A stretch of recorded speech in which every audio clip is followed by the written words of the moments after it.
Bien, donc on va regarder rapidement comment les fichiers sont gérés à l'intérieur de l'ENT. Donc vous pouvez les atteindre dès l'arrivée sur votre page d'accueil en cliquant sur vos fichiers. On voit ici que donc plusieurs liens sont à votre disposition. Vos fichiers personnels correspondent à un espace de 500 mégaoctets dans lequel vous allez pouvoir y stocker les fichiers de votre choix. Vos fichiers web pourront, eux, être utilisés dans le cadre d'éventuelles publications web. Et vous voyez qu'ici apparaissent, en fait, autant de liens que de cours que j'ai créés. Il faut savoir que pour chaque cours créé, un espace de 500 mégaoctets est disponible pour héberger tout simplement les fichiers nécessaires au cours. Donc on va aller voir comment placer d'éventuels documents dans vos fichiers personnels à la façon en fait d'un cloud ou d'une clé USB virtuelle. Donc vous cliquez sur vos fichiers personnels et s'affichent alors donc les éventuels dossiers déjà présents ou les éventuels fichiers. Donc dans un premier temps, on va commencer par la fin puisqu'on va faire un peu de ménage et supprimer ces deux dossiers et ce qu'ils contiennent.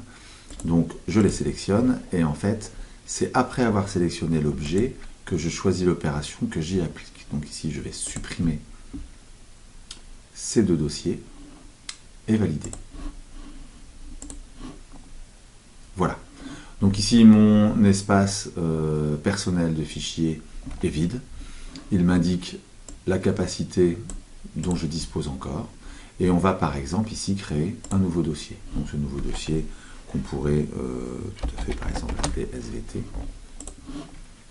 va se rajouter dans l'arborescence et je peux à l'intérieur d'SVT, si je clique pour l'ouvrir, créer à nouveau un sous-dossier qui serait sous SVT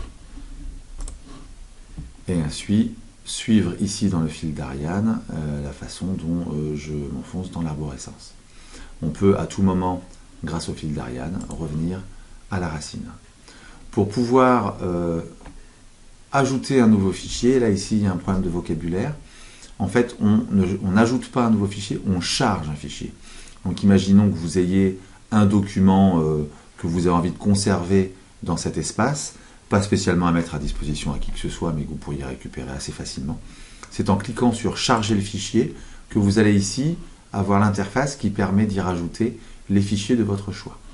Donc si vous avez un grand écran ou plusieurs écrans, vous pouvez réduire cette fenêtre et aller chercher directement dans l'explorateur les fichiers que vous voudriez déposer dans l'ENT et les glisser jusqu'à cette zone un peu jaunâtre.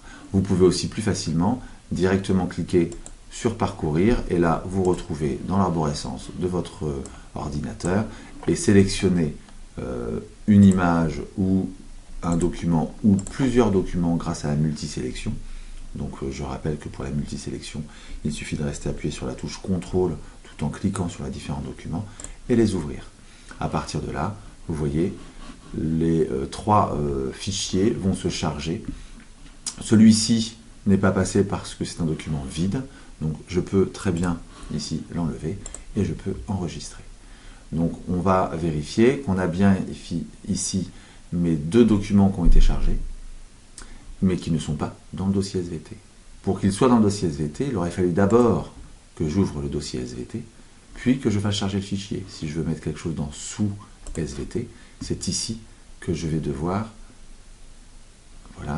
charger le fichier. Donc si dans sous SVT, je veux par exemple placer le calendrier, voilà. Je suis bien dans mes fichiers personnels, le répertoire SVT, le sous-répertoire SVT et calendrier JPEG est bien présent à cet endroit. Je peux, si j'ai envie ou je préfère que calendrier soit au niveau d'SVT, vous ne pouvez pas copier-coller comme vous avez l'habitude de le faire sous Windows. Il faudra d'abord choisir le calendrier, ensuite choisir l'opération. On peut ici copier, mais je peux aussi déplacer vers. À partir de là, une nouvelle zone va s'afficher, me proposant ici l'endroit où je veux aller déplacer ce fichier. Comme vous pouvez le voir, je peux très bien alors que nous sommes dans le fichier personnel, le déplacer dans n'importe quel autre fichier dont j'ai les droits d'écriture. Espace, je voulais dire, dont j'ai les droits d'écriture. Donc ici, je vais rester dans mes fichiers personnels et je vais le déplacer vers un des dossiers en particulier, dans le dossier SVT.